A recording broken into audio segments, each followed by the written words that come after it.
وحده لا شريك له وأشهد أن محمدا عبده ورسوله أما بعد فأعوذ بالله من الشيطان الرجيم يا أيها الذين آمنوا اتقوا الله حق تقاته ولا تموتن إلا وأنتم مسلمون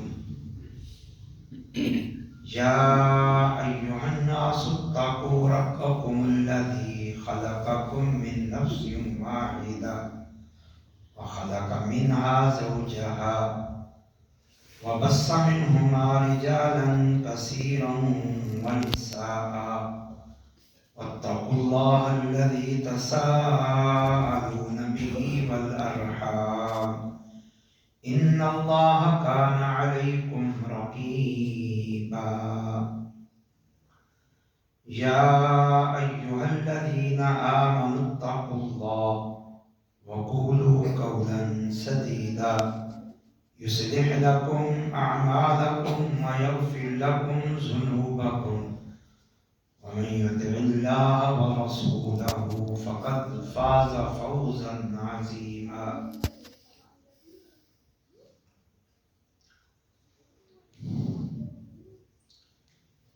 ارادہ تو تھا کہ ایک تفصیلی موضوع پر بات ہو. حق کیا ہے؟ اہل حق کون ہے؟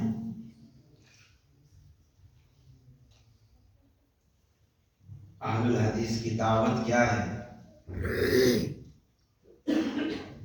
صحیح طریقے سے حدیث کو ماننے والے کون ہیں؟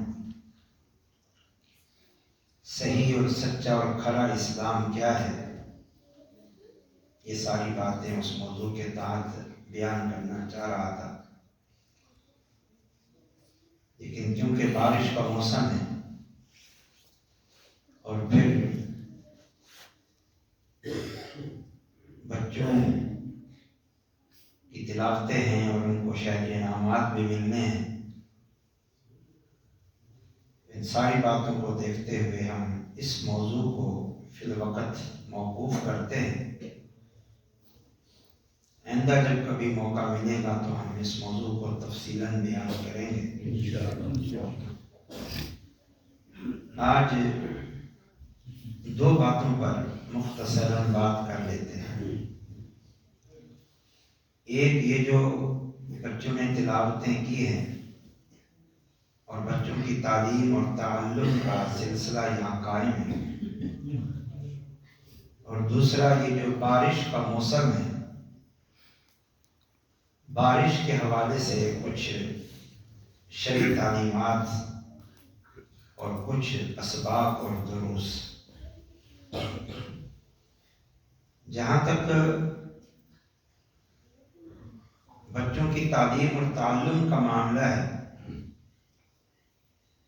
تو یہ بہت ضروری ہے. والدین کی ذمہ داری ہے کہ وہ اپنے بچوں کو قرآن مجید ناظرہ، پھر نماز کی تعلیم و تربیت، پھر بنیادی عقائد کا علم، اور ساتھ میں اذکار، دعائیں اور اوراد، ان سب کی تعلیم دیں. ان ساری باتوں کی تعلیم کا وقت یہی ہے، یہ بچپنا، یہ نوعمری. بچے شوق سے یہ ساری باتیں سیکھ لیں گے، اور ان بچوں کے پاس وقت بھی ہے. بڑی عمر ہو جانے کے بعد شوق ختم ہو جائے، پھر اسکول کی تعلیم شروع ہو جائے گی، اور اگر کچھ اور بڑے ہو گئے تو پھر مصروفیات دنیاوی معاملات، کھیل اور کود یہ رکاوٹ بن جائیں۔ اس لیے ان بچوں کو خوب دینی ابتدائی تعلیم سے آراستہ کریں۔ یہ ان بچوں کے ساتھ خیر خواہی ہے، سچا پیار ہے کہ آپ ان کو دین کے ساتھ جوڑ دیں۔ آج یہ قرآن پڑھ لیں گے تو انشاءاللہ تعالی زندگی بھر قرآن سے تعلق قائم ہو جائے گا۔ آج نماز سیکھ لیں گے انشاءاللہ زندگی بھر نماز سے تعلق قائم ہو جائے گا۔ آج یہ دعائیں اور اذکار اور اوراد سیکھ لیں گے تو انشاءاللہ اللہ کا ذکر یہ کرتے رہیں۔ مگر نہ ان ساری سعادتوں سے، تعلق باللہ کی ان عظیم صورتوں سے یہ بچے معروف ہو جائیں گے، اور اس کا وبال جہاں ان بچوں پر ہوگا وہاں آپ پر بھی ہوگا کہ آپ نے تربیت کا اور خیر خواہی کا حق ادا نہیں کیا۔ ایک آیت اور ایک حدیث آپ کو سناتے ہیں۔ آیت کریمہ یہ ہے اس موضوع کی جامع اور معروف آیت، یا ایھا الذین آمنوا قوا انفسکم واہلیکم نارا، اے ایمان والو اپنے آپ کو اور اپنے گھرانے کو جہنم سے بچا دو۔ یہ اللہ تعالیٰ کا حکم، اپنے آپ کو اور اپنے گھرانے کو جہنم سے بچا دو۔ جہنم سے بچانا کیسے ہے؟ دین پر عمل کرنا،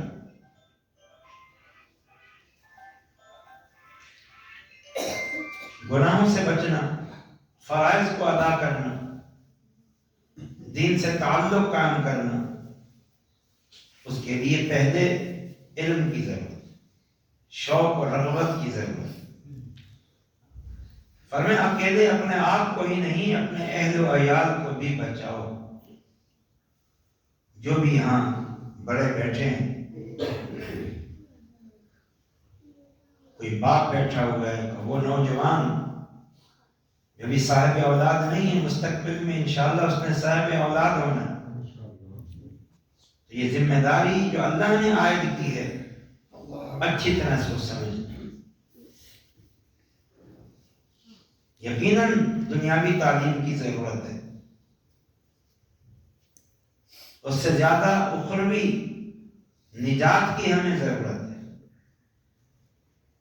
دنیا کی ترقی کے لیے جس طرح دنیاوی تعلیم کی ضرورت ہے، اخروی نجات کے لیے دین کی تعلیم کی ضرورت ہے۔ ایک تو یہ بات، اس کے لیے سب سے بہترین جو راستہ ہے وہ یہی مساجد ہے۔ مسجدوں میں الحمدللہ بچوں کی تعلیم و تربیت کا انتظام ہوتا ہے۔ مزید اعلیٰ تعلیم کے لیے مدارس ہیں، بڑی بڑی جامعات ہیں، لیکن ہر مسجد میں تعلیم و تعلم کا انتظام ہوتا ہے بنیادی۔ اس سے فائدہ اٹھائیں، خود بھی جڑ جائیں اور ان بچوں کو بھی جوڑ دیں، اور ان مدارس کی سرپرستی بھی کریں۔ جس طرح آپ اسکولوں میں فیسیں بھرتے ہیں اور بے تحاشا رقم خرچ کرتے ہیں، اسی طرح ان مساجد میں موجود ان چھوٹے چھوٹے مدارس کی بھی سرپرستی کریں۔ ان مدارس کا ایک فائدہ یہ ہے کہ یہیں سے بعض نونہال بڑے قابل اور ذہین سامنے آتے ہیں،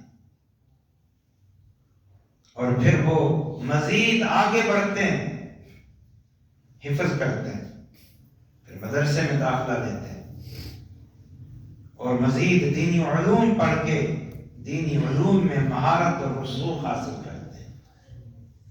ان مدارس سے ایسے ہنرمند، ہوشیار، ذہین بچے بچیاں سامنے آتے ہیں جو پھر رسوخ فی العلم حاصل کر کے امت کی رہنمائی کا فریضہ انجام دیتے ہیں۔ یہ کام بھی ہم مسلمانوں نے کرنا ہے۔ یہ علماء، یہ معلمین، یہ خطباء، یہ مدرسین، یہ معلمات، یہ مبلغات، یہ آسمانوں سے نہیں گریں گی، زمین سے نہیں اگیں گی، ان کو آپ لوگوں نے تیار کرنا ہے امت کی رہنمائی کے لیے۔ یہ بڑے بڑے محدثین جن کے آپ نام سنتے ہیں، امام بخاری کوئی آسمان سے نہیں گرے تھے، زمین سے نہیں اگے تھے،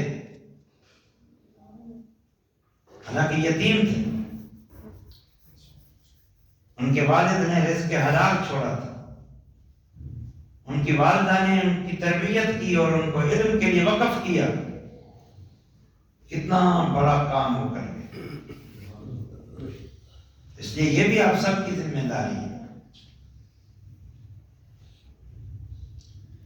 اگر یہ سلسلے ختم ہو گئے علماء کی تیاری کے، تو پھر جہالت ہوگی، پھر گمراہیاں ہوں گی۔ نبی صلی اللہ علیہ وسلم نے فرمایا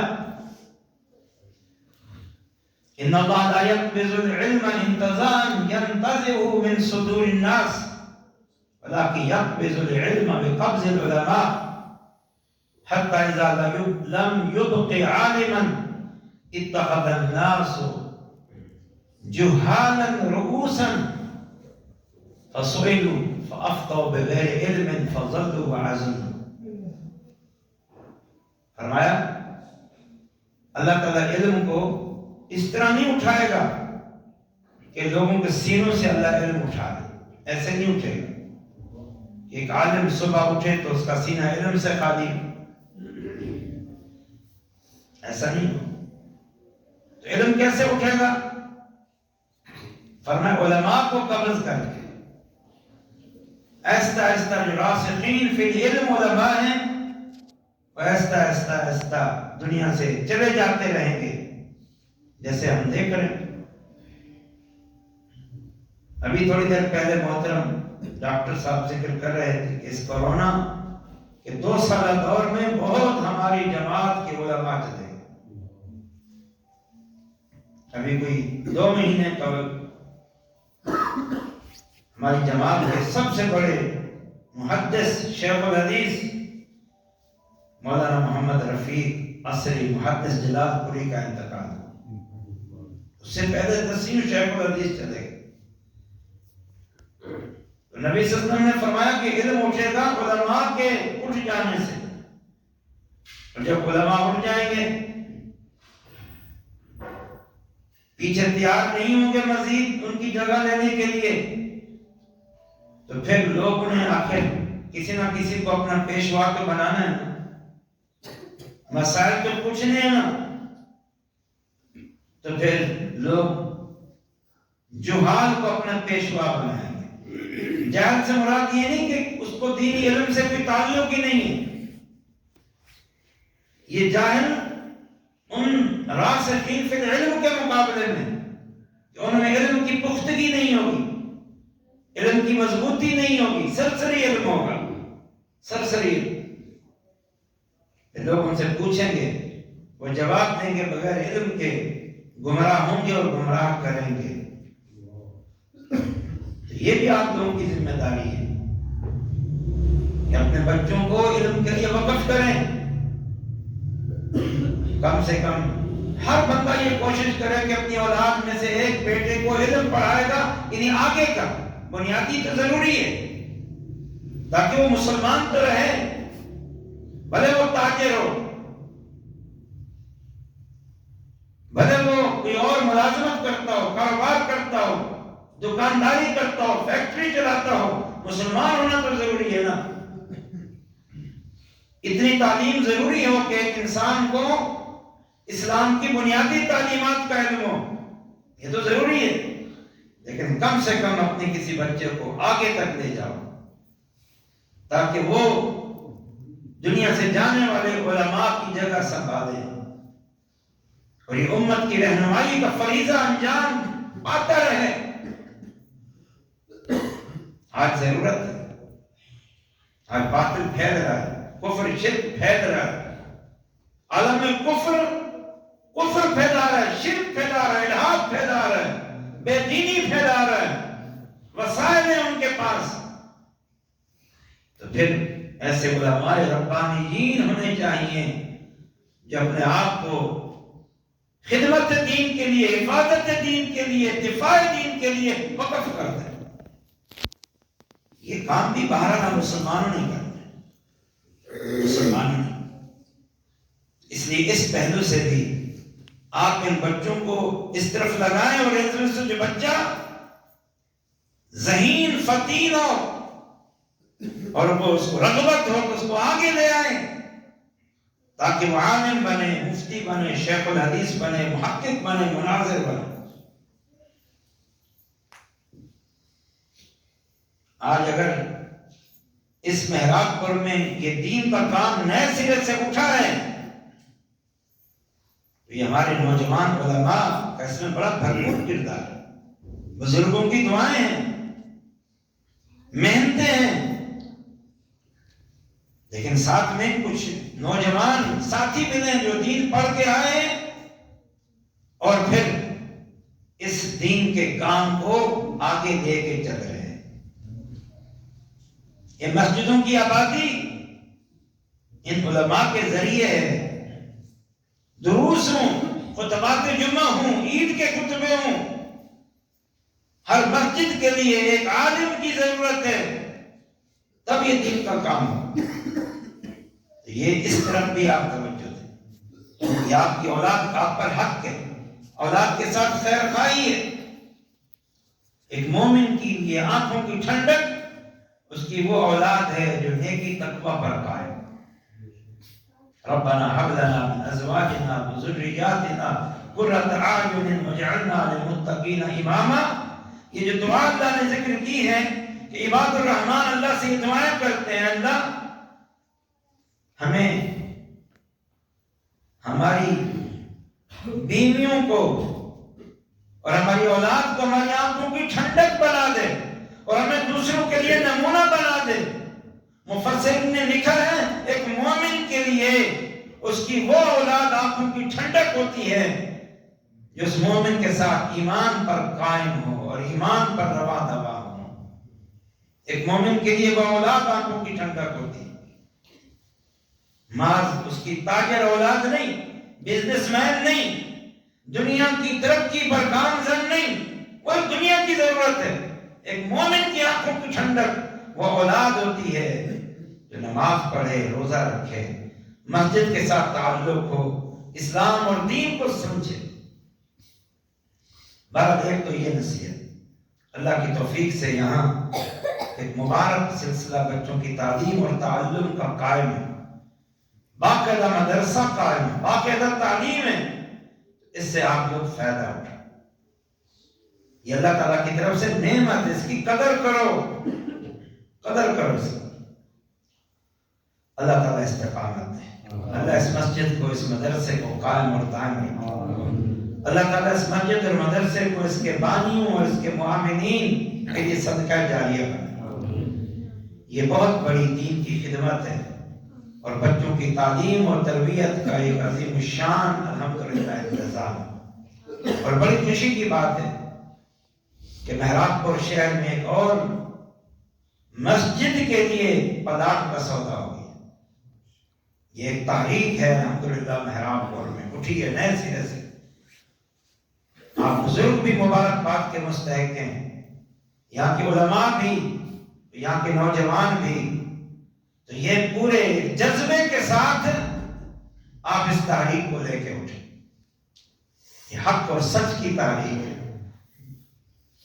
یہ الحمدللہ اہل حدیث یہ حق کی پہچان ہے کہ صحیح معنوں میں حاملین کتاب و سنت ہیں، صحیح معنوں میں قرآن و حدیث کو تھامے ہوئے، خود صحیح معنوں میں دین پر قائم ہیں، اور سچا اور کھرا اور خالص دین قرآن و حدیث توحید و سنت وہ لوگوں کے سامنے پیش کر رہے ہیں۔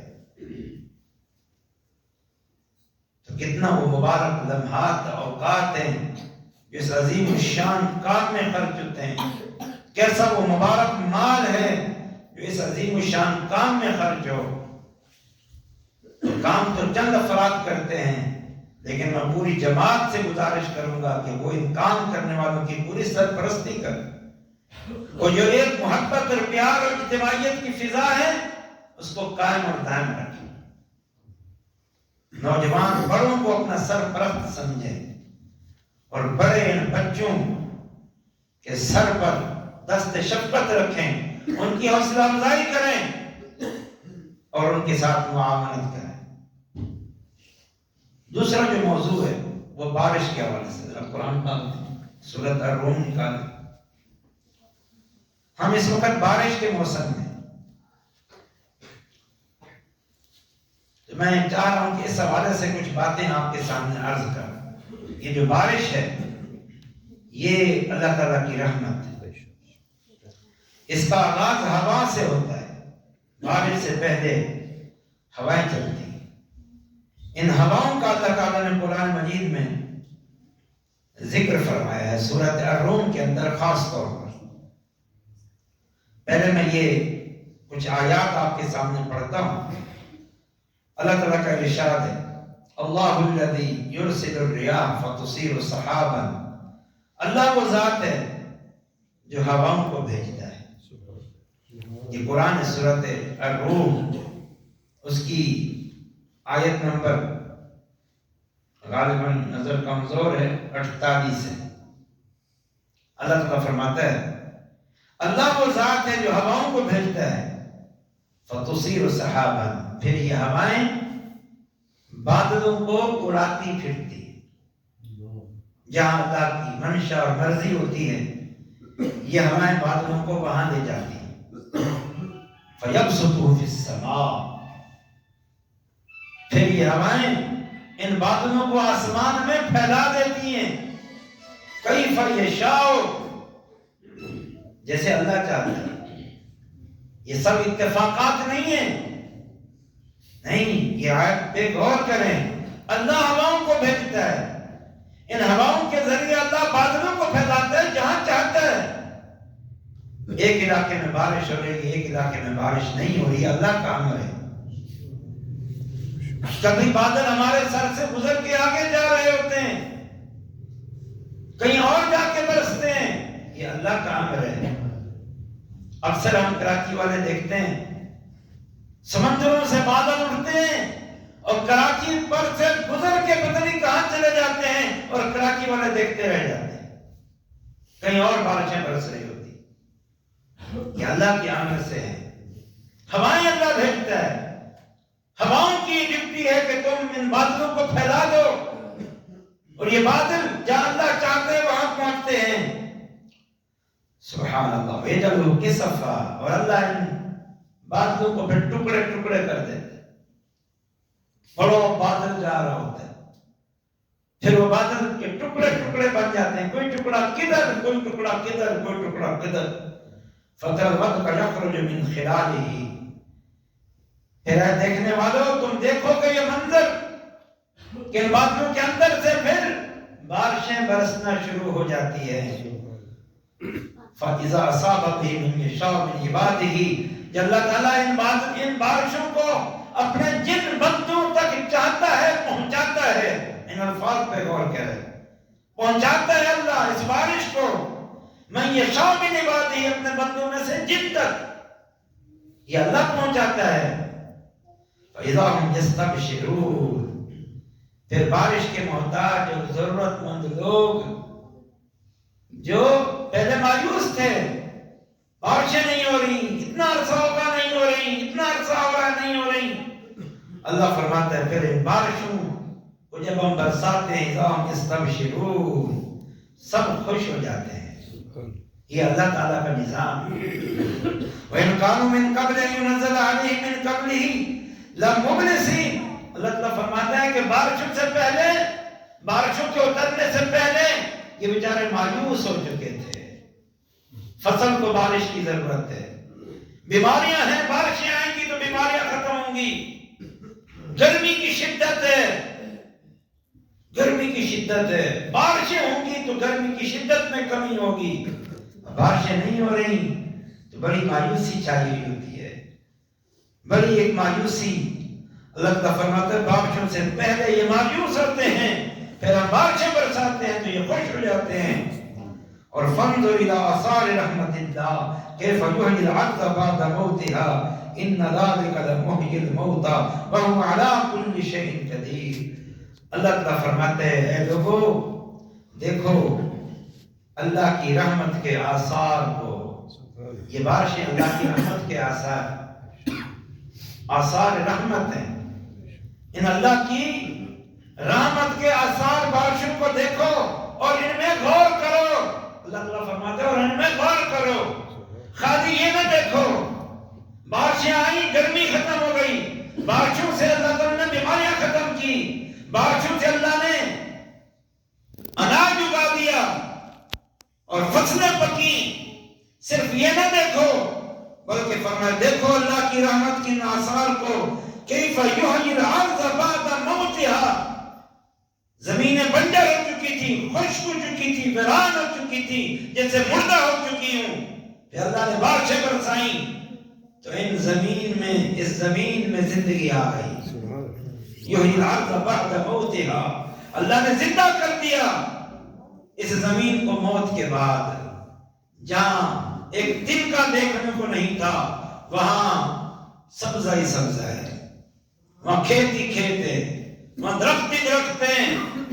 فرمایا کہ دیکھو اللہ کیسے اس مردہ زمین کو زندہ کرتا ہے، دیکھ تو اپنی آنکھوں سے، تو پھر سنو ان ذالک لمحیی الموتى، یہی اللہ کل قیامت کے دن مردوں کو زندہ کرے گا، یہی اللہ قبروں سے مردوں کو زندہ کرے گا۔